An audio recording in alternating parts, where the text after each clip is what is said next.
বিয়ের পিঁড়িতে বসতে চলেছেন অভিনেত্রী অনন্যা গুহ। সুকান্তর সঙ্গে কবে বাঁধছেন ঘর?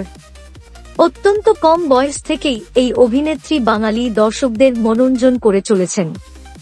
জি বাংলার জনপ্রিয় কৃষ্ণকলি ধারাবাহিকে প্রথমবারের মতো মুন্নির চরিত্রে অভিনয় করেন এই অভিনেত্রী। আর সেই চরিত্রে অভিনয় করেই তিনি পান দারুণ রকমের জনপ্রিয়তা। এরপর মিঠাই ধারাবাহিকে পিঙ্কিজির চরিত্রে অভিনয় করেন তিনি। বুঝতেই পারছেন নিশ্চয়ই কার কথা বলছি, তিনি অভিনেত্রী অনন্যা গুহ। এরপর লক্ষ্মী কাকিমা সুপারস্টার ধারাবাহিকে লক্ষ্মী কাকিমার মেয়ের চরিত্রে অভিনয় করে সবার নজর কাড়েন এই অভিনেত্রী।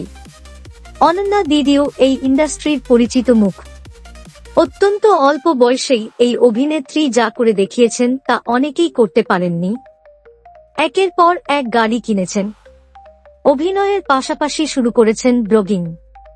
তবে এগুলো ছাড়াও অভিনেত্রীর জীবনকে রাঙিয়ে দেওয়ার জন্য রয়েছে একজন মানুষ। হ্যাঁ, অভিনেত্রীর জীবনে প্রেম এসেছে। ইউটিউবার অভিনেতা সুকান্ত কুণ্ডুর সঙ্গে প্রেমের সম্পর্কে রয়েছেন তিনি। দুজনে একসঙ্গেই ব্লগিং করেন। ইনস্টাগ্রাম জুড়ে তাদের প্রেমের ছবিতে ভর্তি। আর এবার খবর মিলেছে গাঁটছড়া বাঁধছেন নাকি দুজনে। প্রায় 2 বছর যাবৎ প্রেম পর্বের পর এবার জীবনের এক সম্পূর্ণ নতুন অধ্যায়ে পা রাখতে চলেছে সুকান্ত আর অনন্যা।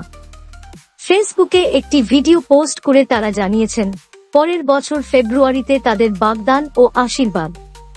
এবং এই খুশির খবর তারা শেয়ার করেছেন তাদের সমস্ত সোশ্যাল মিডিয়ার বন্ধুদের সঙ্গে।